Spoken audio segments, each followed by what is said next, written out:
And we're back for another episode. In this episode I'm going to be doing Urth's Fount, which is the Odin battle which was added into patch 2.5. So this is an instanced version of the Odin fight. And he drops a variety of vanity gear basically.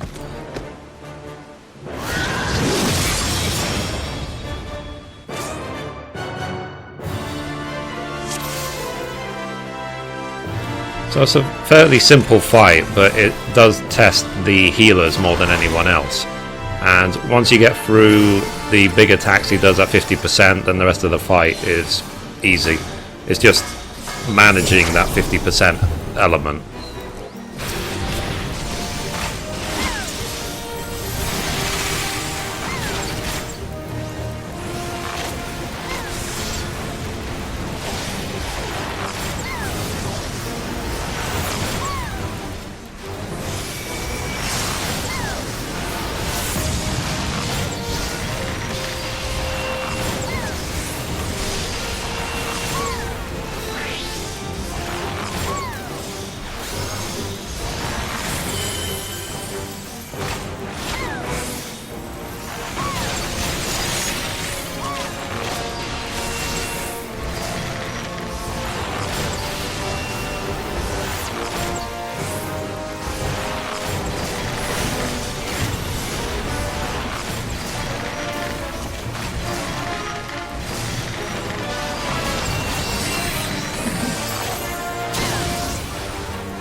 So far so good.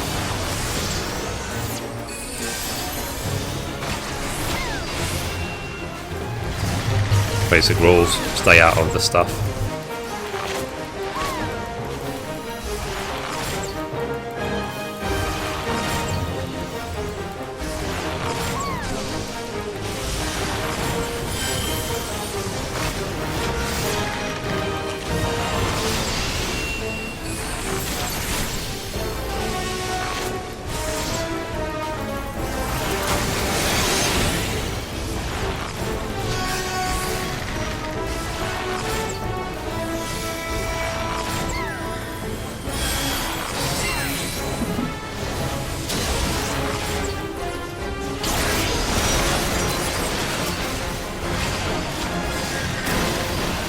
So when they put up Gungnir's and you have to kill them ASAP, he'll do Gungnir a second time towards the end of the fight, but at the same time he'll do Zantazuken, at which point you just focus on Odin.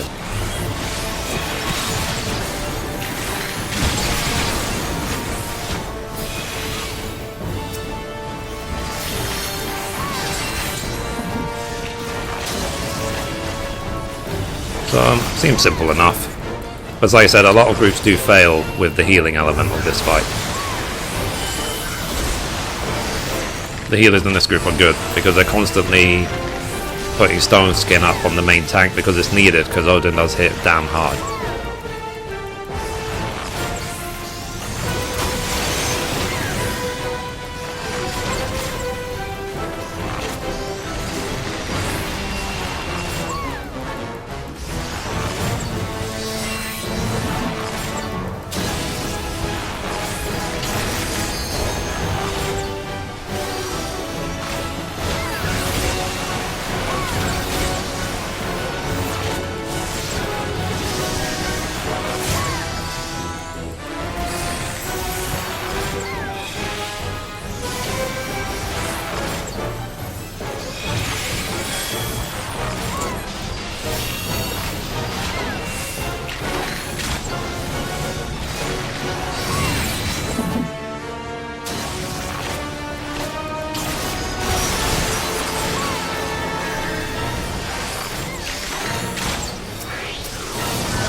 So once he's in the middle of the room, we focus on him because of Zantazuken.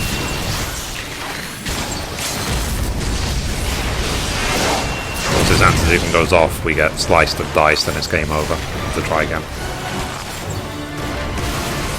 But like I said, it's a very, very simple fight. I mean, it's like what, 2-3 minutes and we're done.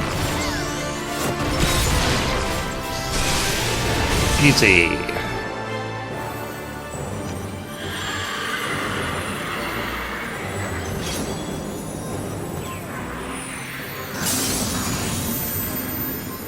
What's kind of nice these days actually in 2.5 is that they've doubled all of the light gains, so a gentle light now is worth what a bright light used to be worth before.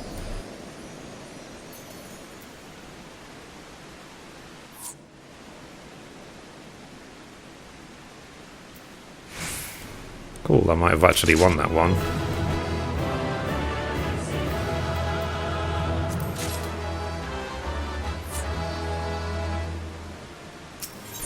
We're doing a farm party. So let me just turn in the quest.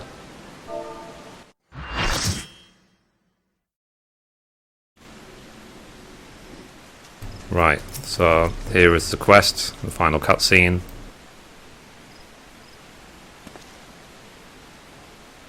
So your bravery before the Dark Divinity was commendable, adventurer. I am relieved you escaped the battle with your life. And it was not for nothing, I might add. Brother E. Sumiyan and I have observed something remarkable, though I should like to discuss it with him present, and see how he comes.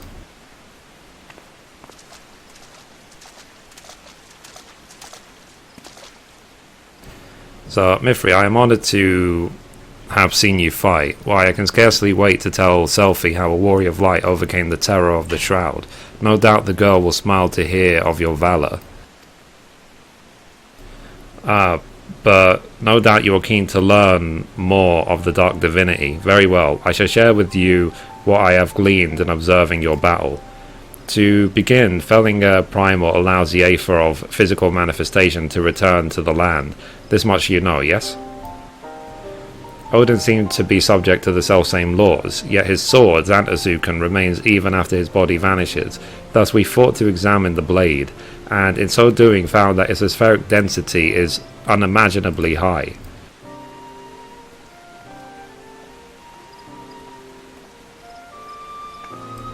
Now, we had always assumed the being who brandished the weapon was Odin, but what if we erred? What if the sword Xantazuken is of itself the Dark Divinity?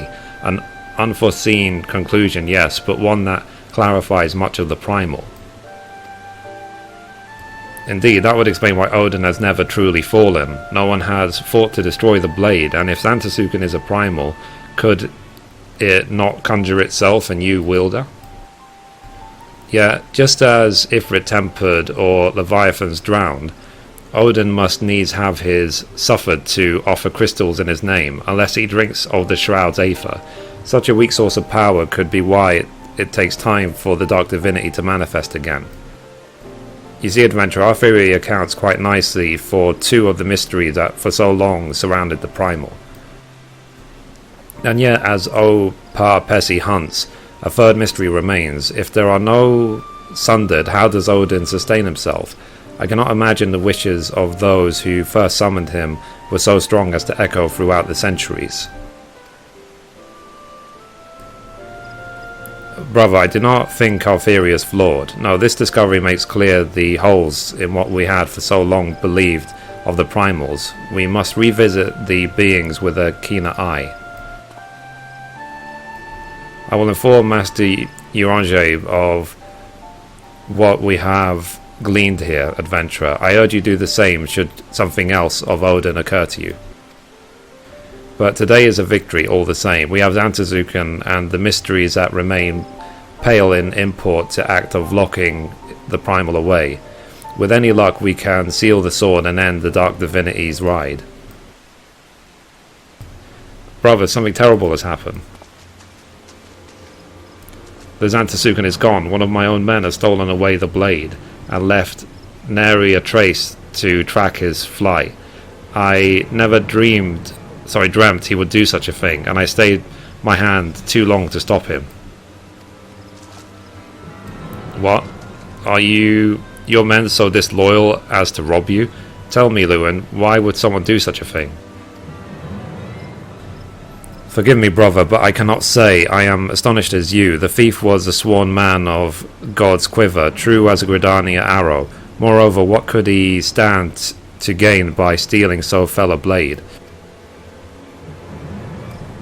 Mayhap the soul of the thief was stolen along with the blade. It is within the power of all primals to bend mortals to their will.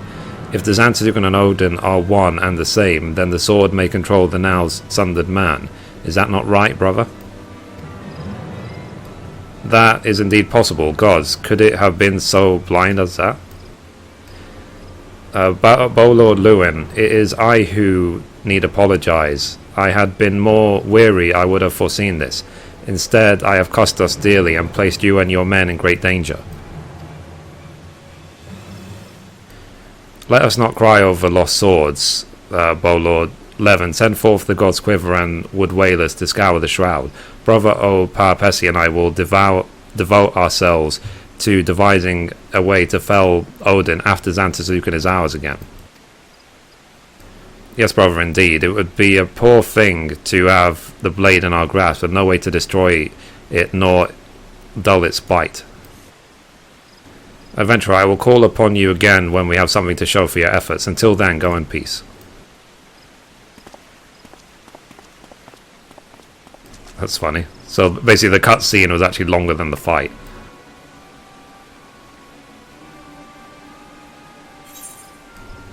Cool. So Fear, Odin and the Shroud.